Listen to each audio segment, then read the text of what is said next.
I just made it accessible now, so now we should see people popping up in the attendee section.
Hi, everyone. I think everybody's here.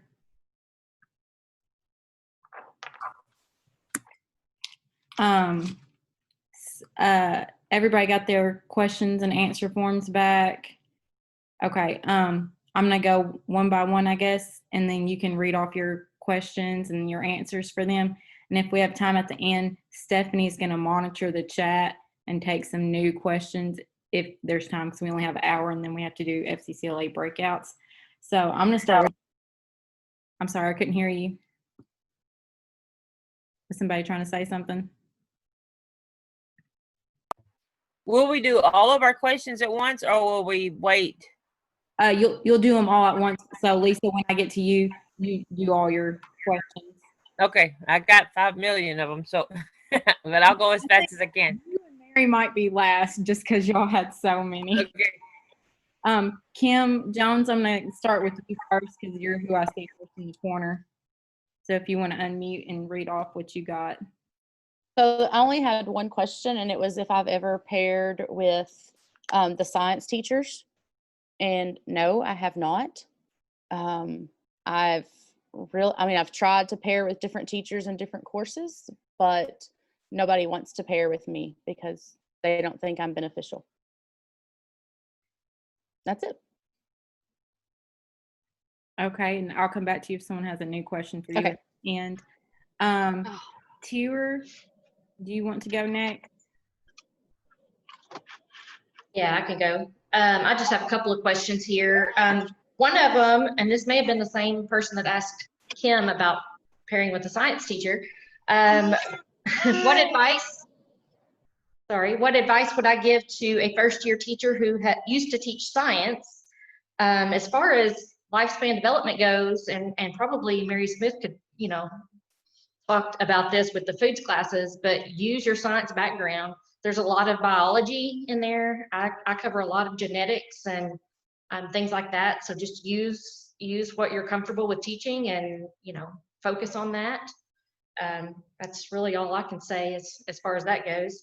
And someone asked about how I got Perkins to pay for my babies. So I actually had to call Karen Smith at my co-op. She is my co-op person, does all my Perkins funding for me, and asked her this question. And she said the way that I got them was that they have not been purchased before for my school. And my classes were growing. I was building the program. So because I have larger classes, I was able to get those for the first time. Now, you can't replace old babies using Perkins funding. And if you have purchased them before at your school, then you can't use Perkins funding. So I hope that I've clarified that a little bit. Other than that, you probably just need to contact your Perkins coordinator and find out why you can't get them. But I've gotten the Real Care babies, the Down syndrome, premature baby, fetal alcohol baby. I've got them all now, and they've all been purchased with Perkins funding. So that's been a really nice gift the past couple of years.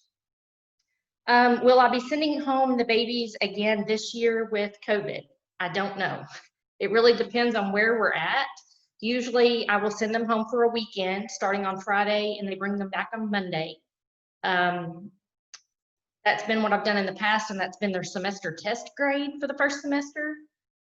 But I don't know how it's going to work depending on if we're virtual or not. So I may go to an optional choice on whether they take it home. I'm also going to have more students because I'm going to have 2 lifespan classes rather than just the 1 child development parenting class this year. So I'll probably double the number of students. So I'm adjusting to that one. And then the last question was, someone had the very old babies that run off the D batteries. I do not believe that those will work with the program that I showed, and I do not believe that they will repair them or anything at this point. I think you can call Reality Works and they may give you a discounted price if you wanted to recycle them or trade them in, but that's all I have.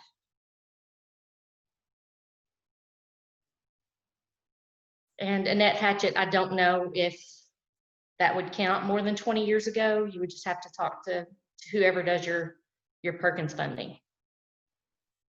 Okay, and Tier, you did the Real Care baby session. People asked if you would state your session before. Oh yeah, I'm sorry. The next person would, let me see. Lindsay Rich, are you ready or are you driving? You're on mute right now. Lindsay Rich did the food safety. I can do it. I'm multitasking. Sorry if you hear my daughter in the car too. There wasn't too many questions. A lot of people said that they love the facilities, and yes, I'm very blessed to have what I do. I'm going to say that I am now a one-person team at Sheridan High School this year because of COVID, I'm assuming. But I had a question about the like the composition notebook that I said that I was going to do for the foldables, and somebody asked me how I could do it digitally. Well, I use Google Classroom a lot, and the kids can actually do this too, even with those forms at home.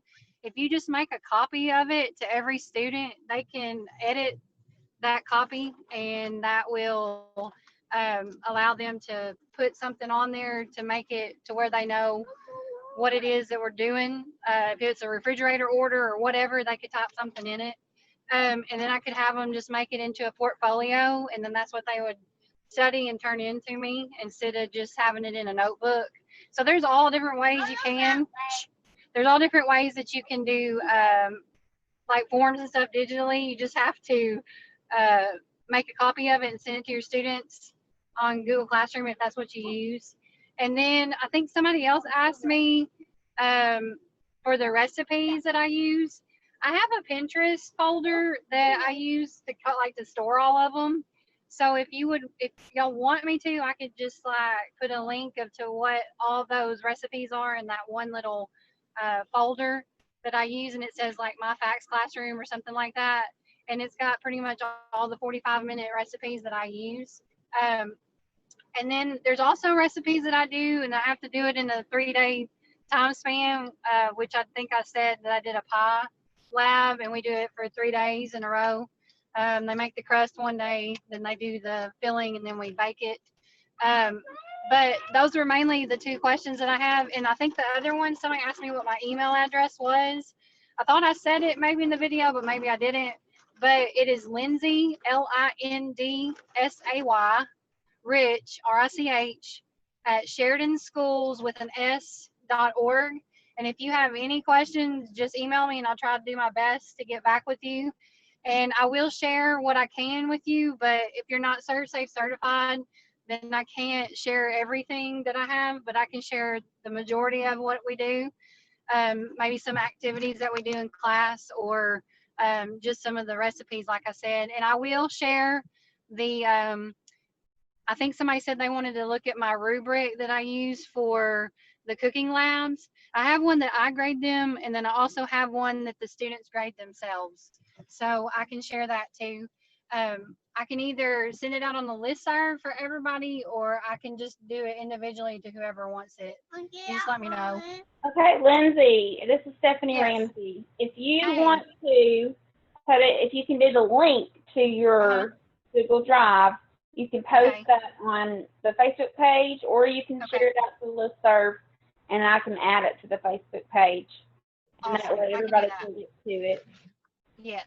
But anyway, if you do a link that so everyone can see it no matter where they're at, that's important. Yes. That will work. That'll work. I can do that.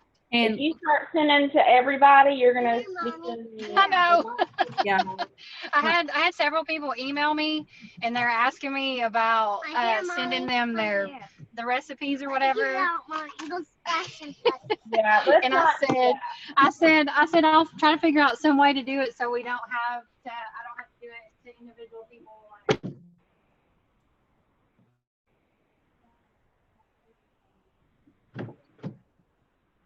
Lindsay, I think we've lost you on Can you hear me? audio. Yeah. Can you hear me now? Yes. Okay. But yeah, I mean, I would love to answer everybody, but I'm in grad school right now too, and I'm trying to do that and try to start school back.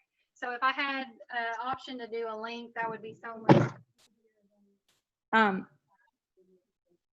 Okay, so Lindsay, if you send me that link, I'll just put it on the conference document and then everyone can have access to it that way. It's in one place and you Okay. can get a million emails. Okay, thank you.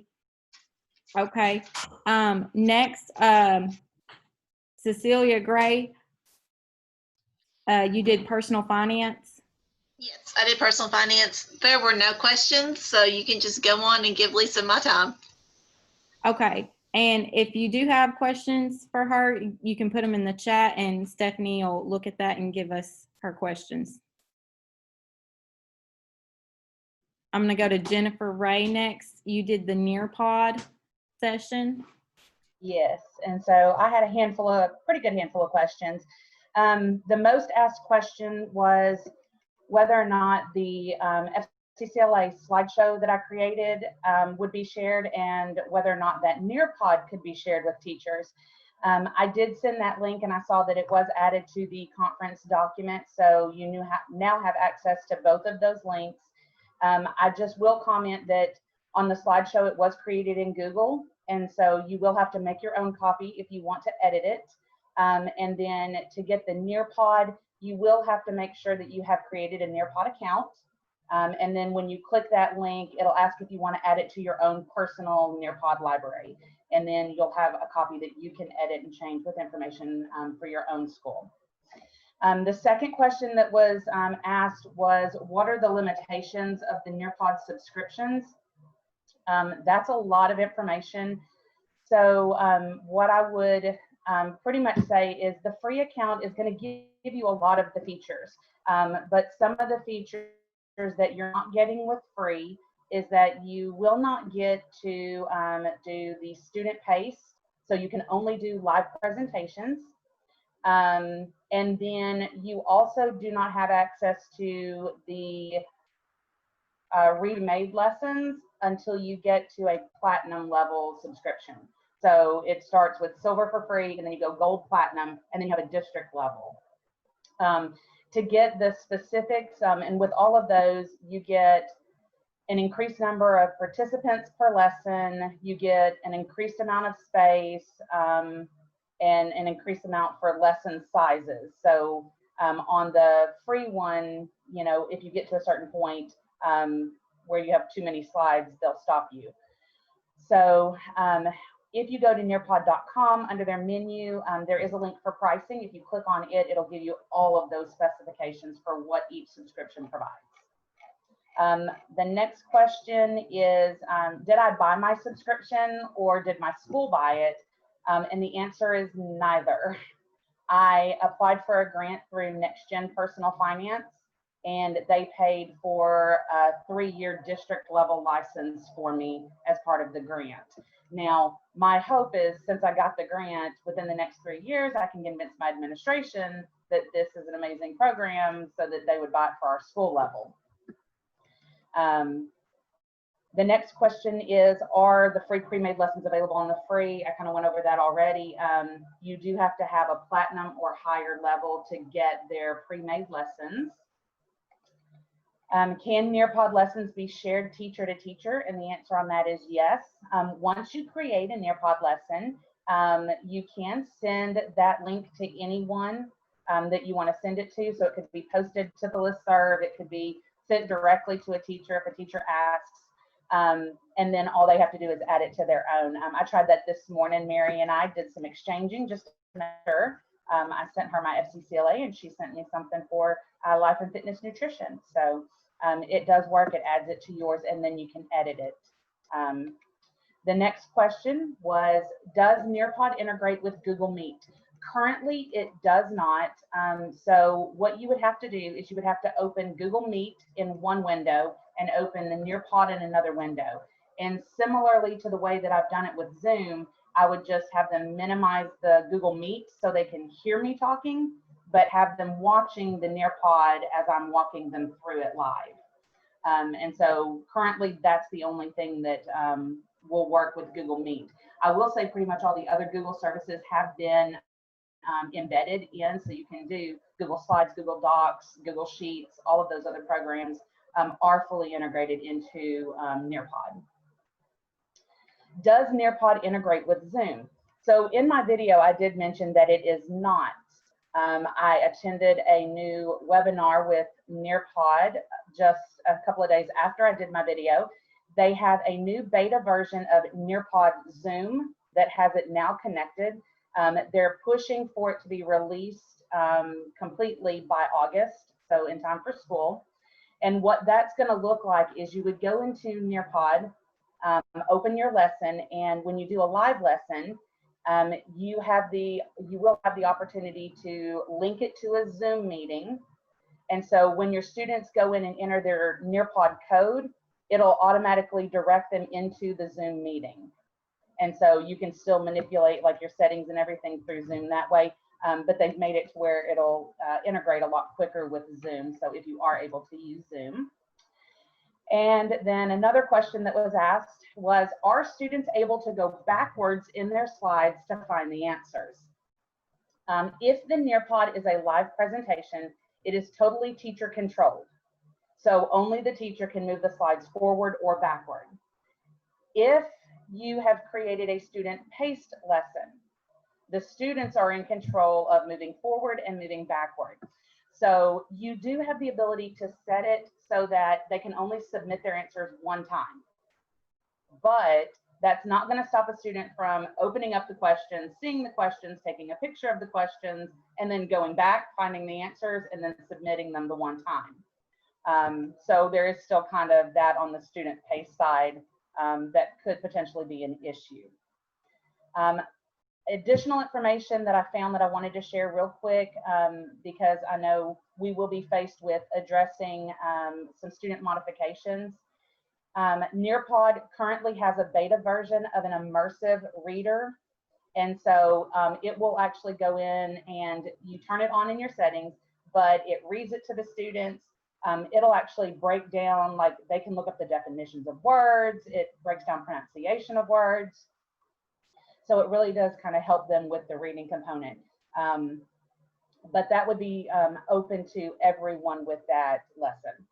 And then the only other thing I'll add is if you have any additional questions, Nearpod on their website has a huge library of webinars that are both pre-recorded and live that pretty much will cover any topic that you could possibly think of related to the Nearpods. And that's all I have.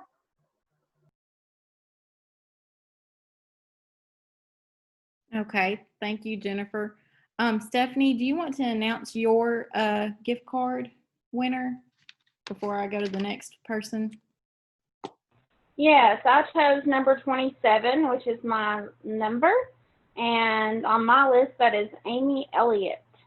Okay, so Amy, you won hold on, let me check this and make sure I tell you right, a $50 gift card to Hobby Lobby, and Tour is going to get that mailed out to you. It was how much? $50 for Hobby Lobby. Woohoo! And I'm going to do one at the end. So Lisa, you're next. And then Mary had a whole lot after you. Okay, I had the question of the advice for a new FACS teacher, a new science teacher that, a new FACS teacher that you see science, and I just say contact me. And I just use that email that I left on the on my presentation, and I'll be glad to talk you through anything that you need according to sewing. And if you would like for us to get together, I would love to do that, or we can do FaceTime or whatever. You know, Zoom or whatever you want to do. I would be happy to do that with you. When you buy in bulk for the classroom, where do you go to get it cheaper? I generally buy in bulk at Walmart. Believe it or not, they will actually work with you. A lot of times the manager will discount it if you ask them to.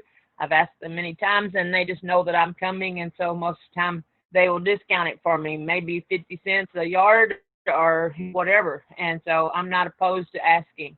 I also, with a local person, fabric for me. So again, I tell them early enough for them I'm going to be asking for this particular fabric, and they'll help me with it. Most stores will discount for teachers if that's what you're doing it for. How do you make those table tents that I had? I just use a half sheet of poster board. Then I glue a printed sheet on the front that has the words on it, and then I fold it into the tent, and I tape it on the bottom so it'll stay up. Another person asked me how many tables I had in order to have that many, and I have a bunch of tables. My room is huge. I'm thankful for that. And so my sewing machines are all out all the time, and so I don't have to move those around, and I don't have to use my tables for whenever we're sewing other than cutting. And so I can designate tables for cutting, and I can designate tables for my tents. So that's the way I do that. Do your students sew with thread on paper, and do they use thread and bobbin to sew whenever they're sewing on paper? No, they don't. I have my students sew on paper first with just just machine unthreaded, no bobbin, and that just teaches them how to control their machine. It doesn't hurt your needle for you to do that. And then once they have mastered that, then they have to sew on a piece of paper. And I was fortunate enough many years ago, whenever Alf's here in Arkadelphia went out of business, they gave me this huge packet of pockets that they had already pre-cut. And those pockets have 5 corners on them, 5 straight edges, and 2 very big curves on them. So they're excellent for teaching a student how to sew. And so I give each student a pocket, 2 pieces of the pocket, and they have to learn how to pin it. They learn how to mark on it for their opening. They learn how to make their curves, their corners, their straight edges, and then they have to take it out and press it and put it back in the box so the next year's person can still use it. And I will die with all those pockets. I guess they'll be what goes with me to my grave, or I'll donate to the next person. They've been wonderful. But you can do that with just a piece of, fabric that you have as a scrap that you can have them sew on. If you could pick 2 stations, what would you choose? And I would say that I was my demo table for my tent table, and I would whatever sewing that we happen to be doing, whether it was hand sewing or whether it was machine sewing, then that would be the 2 areas, because that would be pretty easy to be able to go to those 2. A typical class, how many times to sewing? If it's we're at least 9 weeks. If we are in family CS, 4 to 5 weeks. You have to go through that pretty fast for family CS. So you do. Students who choose an online platform or use home to them. We did that. We packed them little baggies full of particular things so they could hand sew. I happen to have a lot of older machines that I could send home to students if I had to, but there's some liability there that I don't really know if the school is wanting to take on. So that will be something that I'll have to get an agreement with my principal and possibly school board. I'm not real sure how we're going to do that, but they did allow us to send home some stuff that was hand sewing. So that's, I can always do that.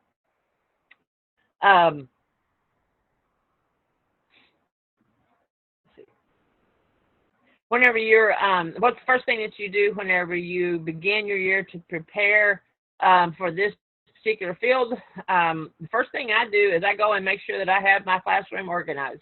At the end of the school year, I try my best to put everything back where it's supposed to, but we're all ready to go home, and so a lot of times stuff gets left. And so in my time right now, I'm going back in every day, and I'm making sure that I haven't left anything, especially since we were out for this COVID stuff.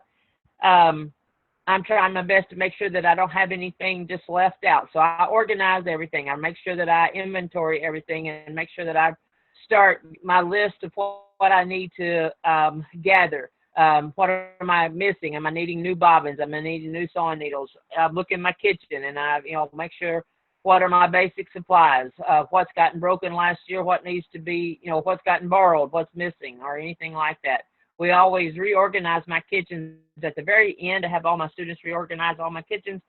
And so those are usually ready to go at the beginning of the school year. Obviously, we didn't get to do that at the end of last year, so we've got that task at the beginning. So those would be the first things that I would do. This one said that their contract starts. How would they use their time wisely? Again, I would be looking at, again, organizing my classroom if I'm first getting in there, just looking at don't spend a lot, if you're a first year teacher, do not spend a lot of time going through somebody else's old stuff. Move it to the side and deal with that next summer if you have a spot, because you're going to overwhelm yourself right off the bat. Start, looking at what you know and reaching out to all of us, and we'll help guide you. And then you clean up the room or reorganize the room, or you can let the students, that can be a lesson for them, the room to your liking. That's the way I would use my time. Do you require your students to keep up with their trust cards? The students have to get their trust card off of a hook for their particular classroom every day, and they have to return it to that hook before they leave the classroom every day. If they return it, they get their next day's privileges left if a teacher turns it in to me. So, and teachers, other teachers, they love to send you something bad about your student, so they'll definitely give it to you. Are there, let's see,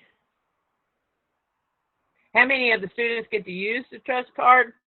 It's generally probably about close to half of the students will generally, sometimes more, sometimes less, just depending.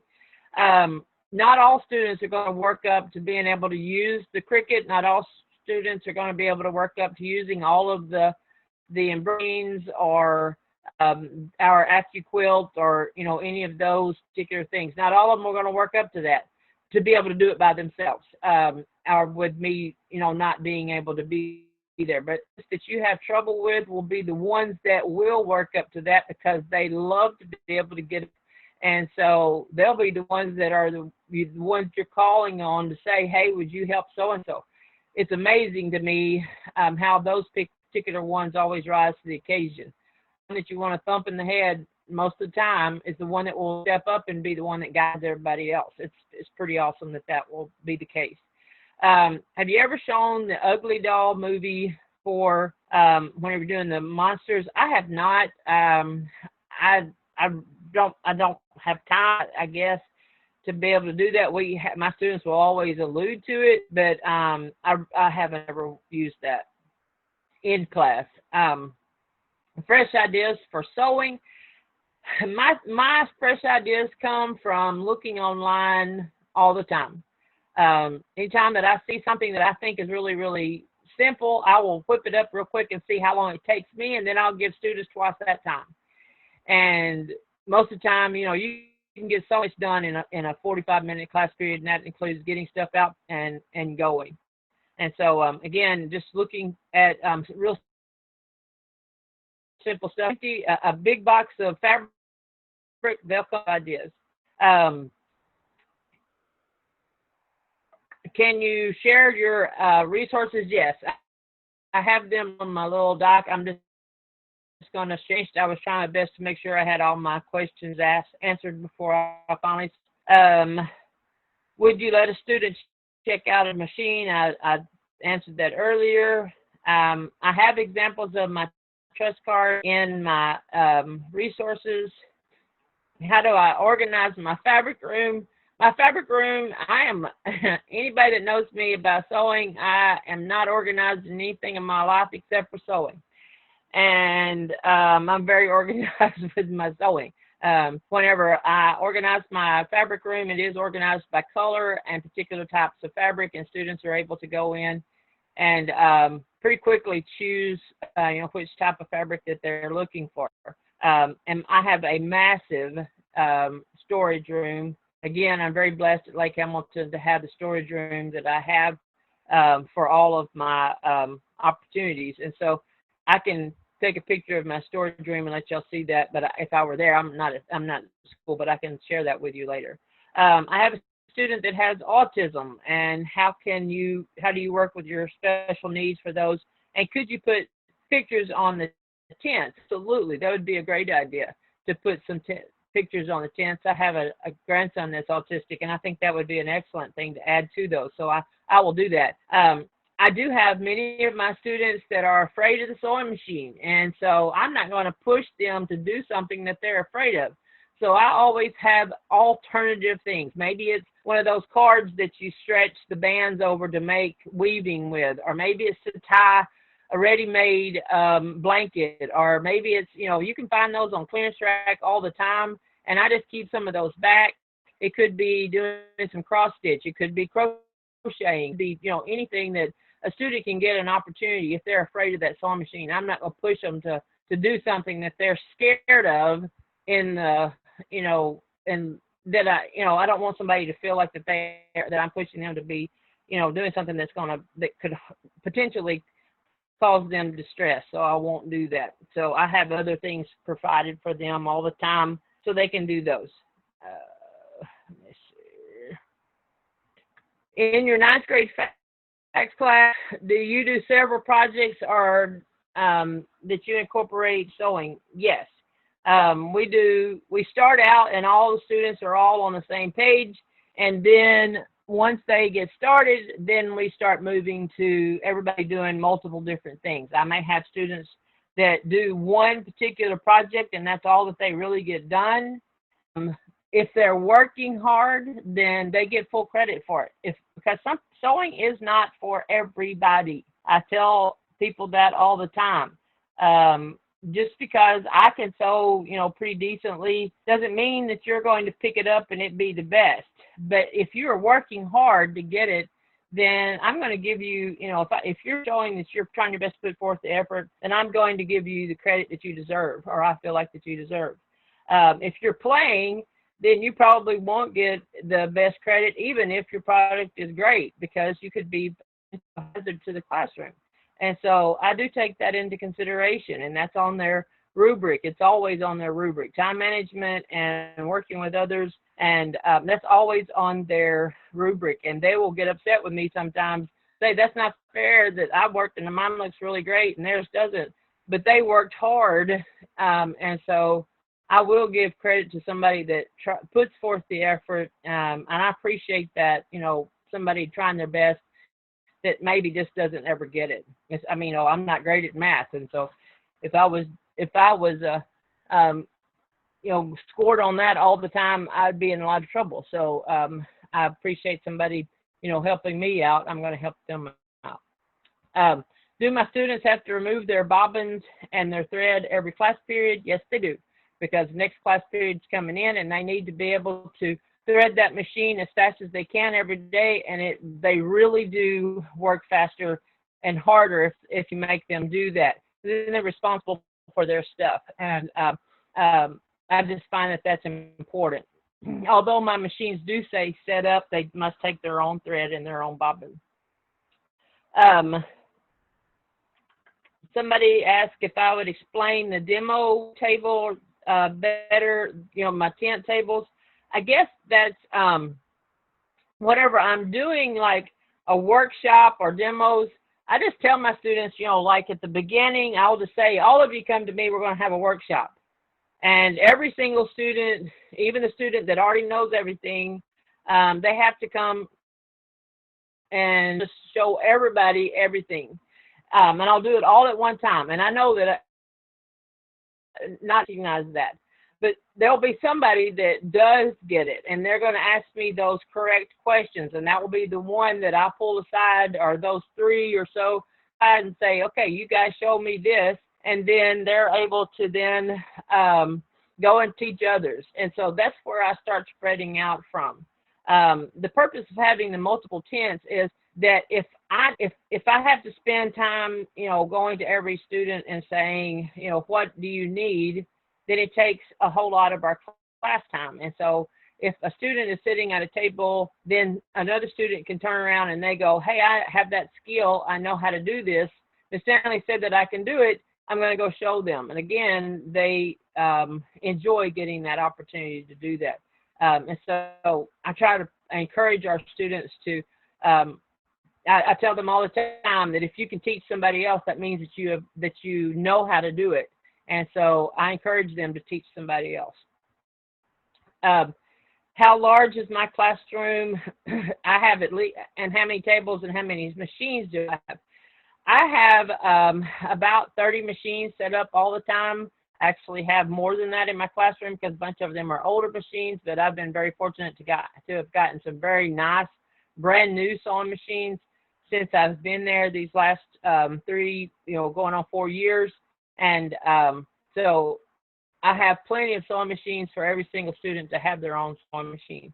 Again, I'm fortunate with that. But I have sewn where I've only had 2 sewing machines, and so you can make it work. It's just a matter of, how you work it. Again, this last one, I believe that was for the how do you do the burrito pillows, or how do you do the felt monsters and stuff. All that is online. I keep looking for new things online all the time. I have another one that I use that it's called the hot dog pillowcase, and it's the same thing as the burrito, but it has really good instruction on it, and I'm going to share that with you guys in my resources as well. My students start out with the same project, and they end with many different types of projects. Some students may have vinyl on there, some students may have embroidery on there, students may have some quilting, some students, so it may, some students may sew pajama pants, some students may never make it to that. So it just depends upon, I have students in the 9th grade that sew elaborate things, and I have students that just barely get off of the hand sewing. So, and it works with the tent tables. So I believe that's all of mine. Thank you, Lisa. And Mary is our last person. Okay. And Mary, would you say what your sessions too for people? Yes. Hang on just a second. Sorry. I had the session on foods labs, and then I also had all the sessions on the level 3 foods classes. Most of my questions came from the foods lab, but I think there were a couple from the others that I'll just answer them all together here. Okay, so here we go.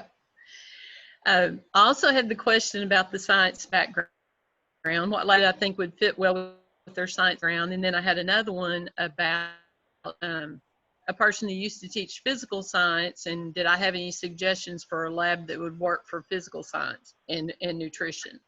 And I said, your science background is going to be a benefit in every lab. When we prepare our recipes, we're teaching math, we're teaching reading, we're teaching reading comprehension and language skills, and we're also teaching science. We can sneak science into every lab. What kind of heat transfer is being used? How would your cookies taste if you use too much baking soda? What does your yeast have to grow? You can just use your scientific knowledge to enrich every lab that your students do. And then when they say, is this supposed to be science class? Well, yeah, it is. We teach family and consumer sciences. So, and the people who are talking about those, the science backgrounds, if you don't teach chemistry of foods, you need to consider adding it. I'm certified in science as well. You don't have to be science certified to teach chemistry of foods, but that is a really good opportunity for our students to get another science credit. Then I had a couple of people who asked about the beef grant, especially new teachers. The beef grant is for $100. It usually becomes available in early October. We'll get an email from the state office letting us know when it's open. There's a simple application that you fill out. It's easy to complete.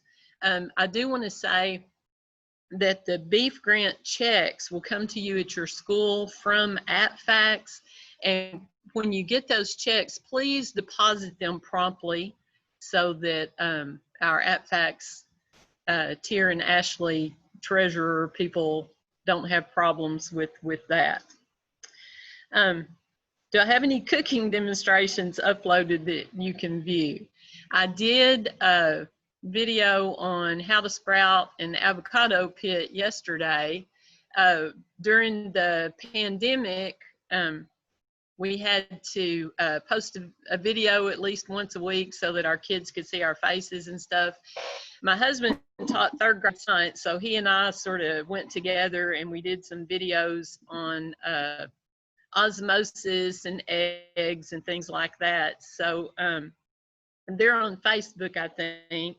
I don't have any per se cooking demonstrations on my YouTube channel, but as the year goes on, I'm sure that I'll have some uploaded on there. I also have some step-by-step recipes on my Facebook page that I put during quarantine too. Do I have a worksheet that goes along with analyzing food-related ads on TV?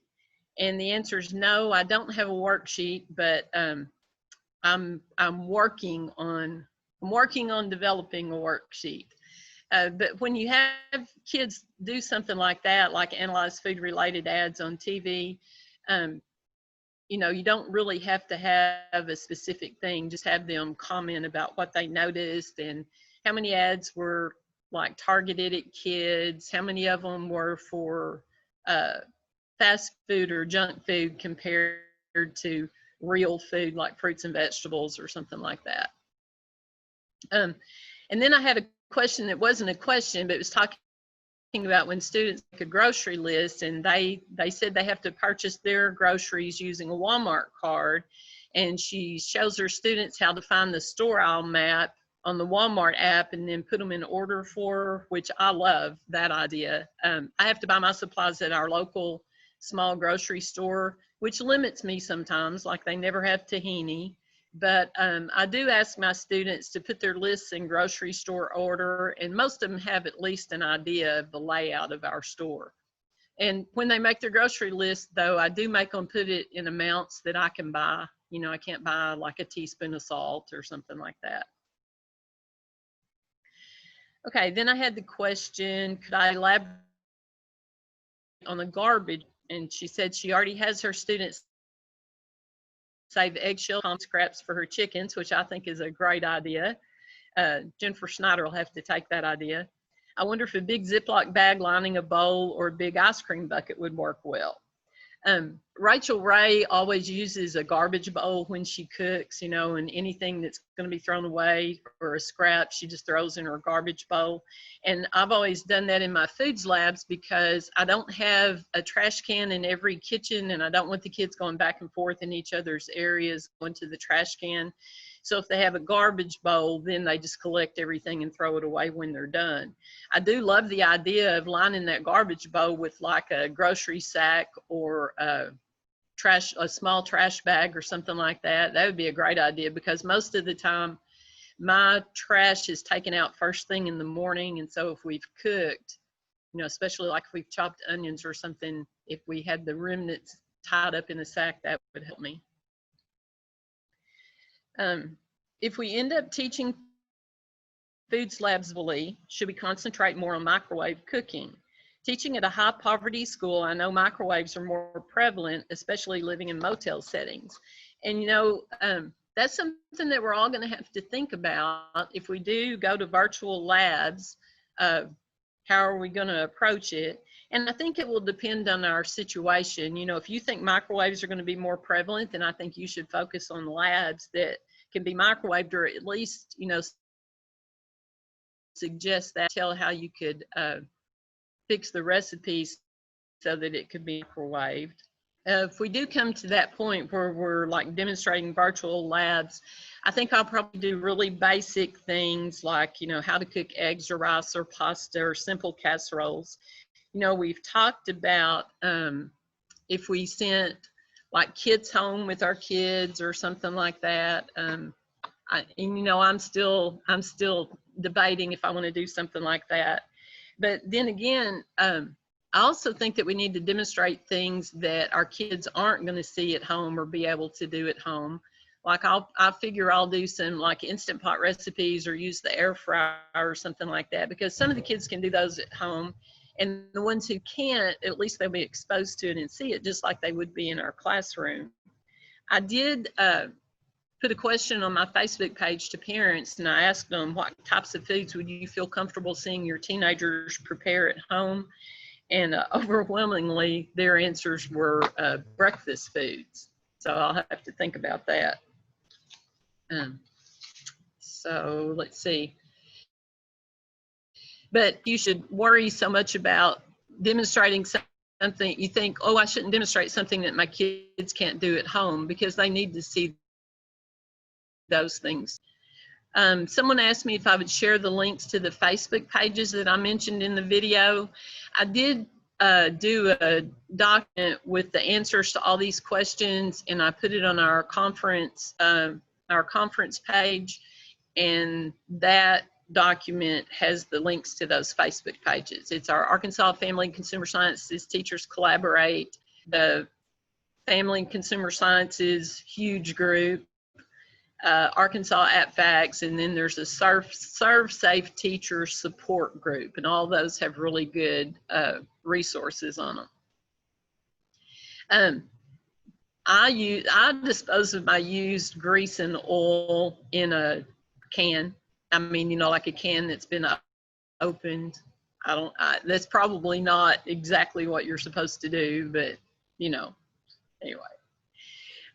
Then a question was, for social distancing, could one student be in each kitchen for cooking and one for cleanup? Then all the students cook one recipe until they've all cooked something. Might be something short and simple like grilled cheese or pancakes. Said it might take longer, but if it's recipes, would that work? And my opinion there, to tell you the truth, until things calm down, I'm probably just going to do demos. I'm probably not going to try to socially distance my kids in the kitchen. Although, you know, I was thinking after I read that question, I guess that I could demonstrate like the pancake batter and then have stations set up in each kitchen and let kids go one at a time to cook their own pancake. You know, I don't know, but like I say, I think for now I'll just be doing demonstrations instead of having student labs. Now, you know, they'll still get the recipes, and we'll read through the recipes and talk about, you know, equipment lists and grocery lists. They'll still have to make the grocery list for me and things like that. But what the question about doing the social distancing thing, I can see that working as long as it was a simple lab. Then the question was, if teaching at the junior high level or a course that only has a couple of standards that require a lab, would it be safer to have them do a lab in their own home for homework, or would it be worth trying to social distance and clean the room? I really wouldn't feel comfortable assigning a lab for homework unless I was sure all the students had the supplies and equipment to carry it out.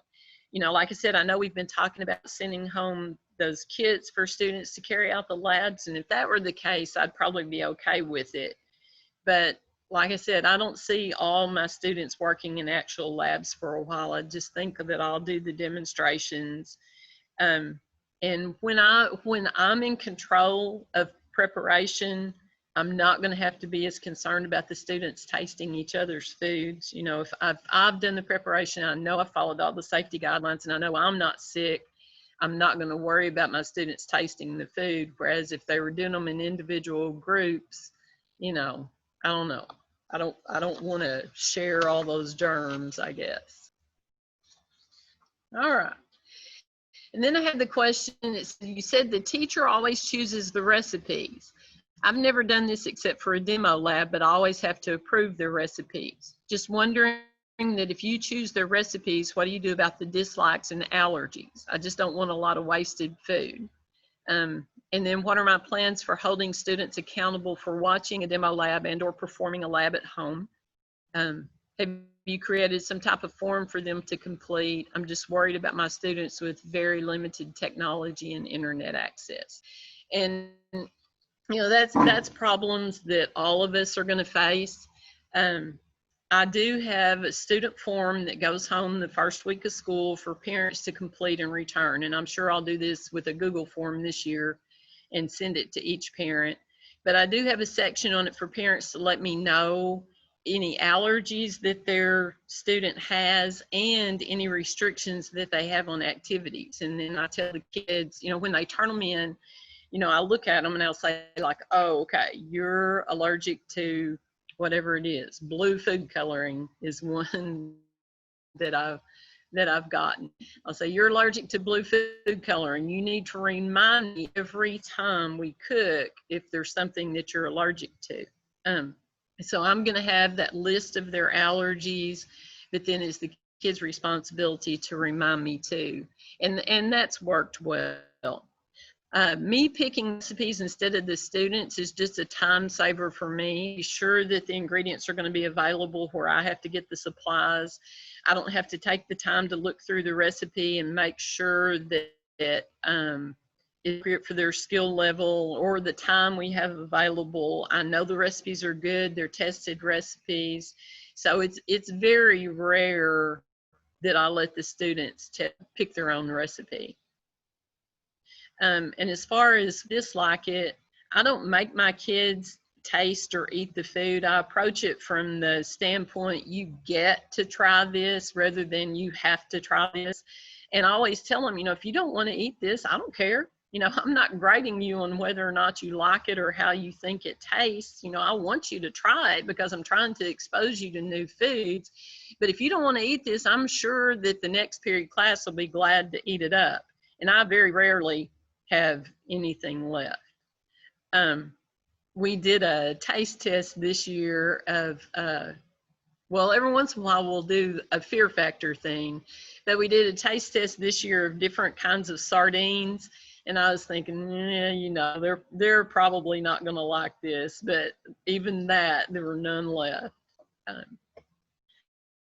Let's see, when I'm doing a demonstration live, I try to keep my students engaged by constantly asking questions and trying to keep them engaged. When I'm doing a demonstration, they're not allowed to bring anything with them to the kitchen.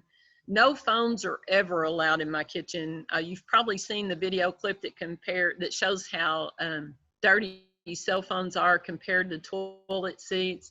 So I'll show that at the beginning of the year and then tell them this is why you can never have your telephone in my kitchen. Builders can't have their notebooks, pen, pencil, or anything. All they can do is watch me and ask questions. Let's see. And the kids actually do watch the food demonstrations. You know, they're sort of fun. I ask questions while we're doing them. When we do them virtually, I guess I'll just hope for the best. Like I said, I think kids like to watch foods demonstrations, and I'll probably follow up with some questions that they would have had to watch the video to know the answer to. Like, you know, if I was putting in, say, baking soda, I would say, you know, this is the leavening agent, so there has to be an acid somewhere that they would have had to watch that to answer the question. Let's see. When my students do prepare recipes that we've done in class at home, I'll give them some bonus points, even though you're not supposed to give bonus points, but you know, I'll give them some bonus points if they prepare a recipe that we did in class at home and they do that. They show me that they've done that by either having their parents send me a message or a note or taking a picture of the food. If we go virtual, talking about worrying about our students that don't have internet access, if we go virtual, part of our school plan is we're going to send to SD cards or flash drive, limited internet access, so they can watch and complete them at home on their Chromebooks. All students will have a Chromebook. Also, each of us, 10 to 15 students that we're responsible for, and part of our responsibility will be to see if they have internet access. And that way I don't have to worry about all the students that I have in my classes, the 10 or so that I'm responsible for, because somebody else is going to take care of my other. Let's see. And are there any questions that came up in the chat? I talked sort of fast because I wasn't sure I was going to get them all in, but hey, we have 7 minutes left. So I think I saw Nina asked about the link about the cell phone thing, and I'll have to look it up, but you can just, you can Google cell phones and toilet seats and it'll pop up. And, Mary, oh, go ahead, Stephanie. Mary, there was a question about what people do with their grease. from cooking, and there was a couple of ideas, but I thought you might want to share if you do anything specifically with grease in your department. Yeah, I saw that pop up, and I told them I usually just put it in a can, you know, a aluminum tin can that we've opened and throw away that way. I usually have a coffee can or two sitting around that we can put it in. And there have been times that we've like put it in a beaker so that we can let it sit and see how much of it's saturated versus unsaturated, and then just wipe it out in the dish with a paper towel after it's solidified. Probably not, you know, what you're really supposed to do, but anyway.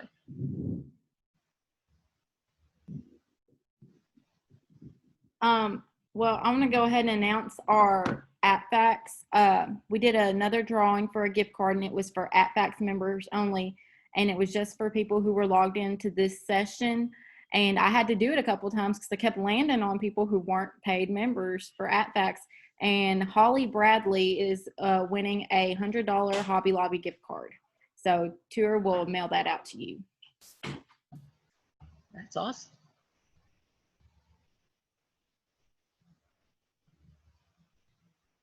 And we have about 5 minutes until we go to our FCCLA breakouts.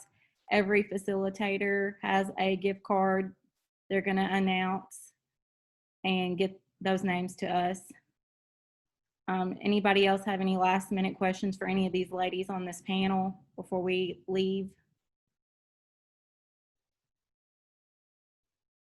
I'm watching the chat. Hey, I typed in the chat, but just a quick announcement. Mary had talked about the beef grant.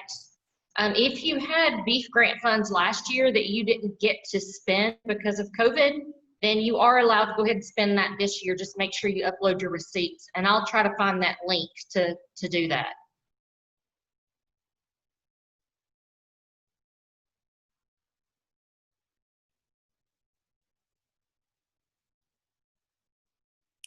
Okay, if nobody has any other questions, I'm gonna log out. And I think when I log out, everybody else logs out too, so we can go over our next thing. 90 plus people in this group. Thanks for participating, from Stephanie Ramsey. Thanks everyone. We hope you have a great school year.